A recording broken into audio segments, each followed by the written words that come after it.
ఇవాళ రెసిపీ వచ్చి రాజ్మా అనమాట. దీన్ని నైట్ నానబెట్టాలి.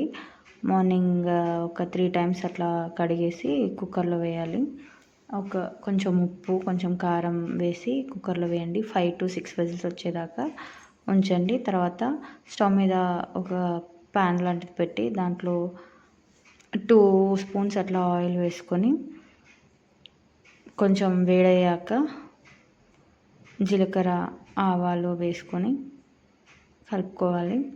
తర్వాత ఆనియన్స్ కూడా వేసుకోవాలన్నమాట. ఆనియన్స్ రెడ్గా అయ్యేదాకా కలుపుతూ ఉండాలి. ఇలా అయ్యే వరకు కలిపి కొంచెం పసుపు వేసుకోవాలన్నమాట. కొంచెం పసుపు వేసుకొని మళ్ళీ ఒకసారి కలిపి టమాటాలు ఒక 2-3 మిక్సీ పట్టి వాటిని కూడా ఆ ప్యూరీని కూడా దీంట్లో వేసుకొని కలుపుతూ ఉండాలి. మధ్య మధ్యలో కలుపుతూ ఇలా పైగా అయ్యేదాకా ఆయిల్ పైకి వచ్చేదాకా ఉంచి అల్లం వెల్లుల్లి పేస్ట్, ఉప్పు, కారం, ధనియా పొడి అవన్నీ వేసేసుకోండి.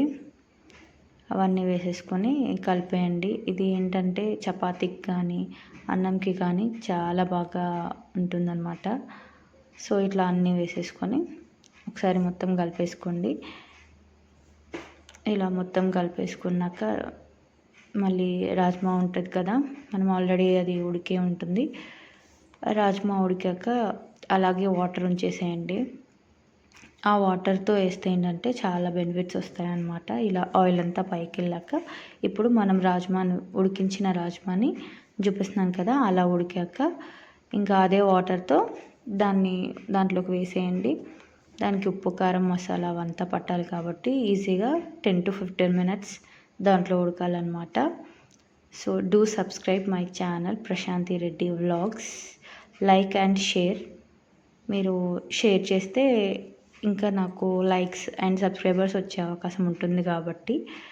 సో ఓకే, ఇట్లా అవుతుంది అనమాట. దీంట్లో ఇప్పుడు ఆయిల్ అంతా పైకి వచ్చాక కొంచెం కొత్తిమీర వేసుకొని కలుపుకోండి. ఒక 5 minutes తర్వాత దించేసేయండి. చపాతీకి కానీ అన్నంకి కానీ చాలా బాగుంటుంది. Do subscribe my channel Prashanti Reddy vlogs.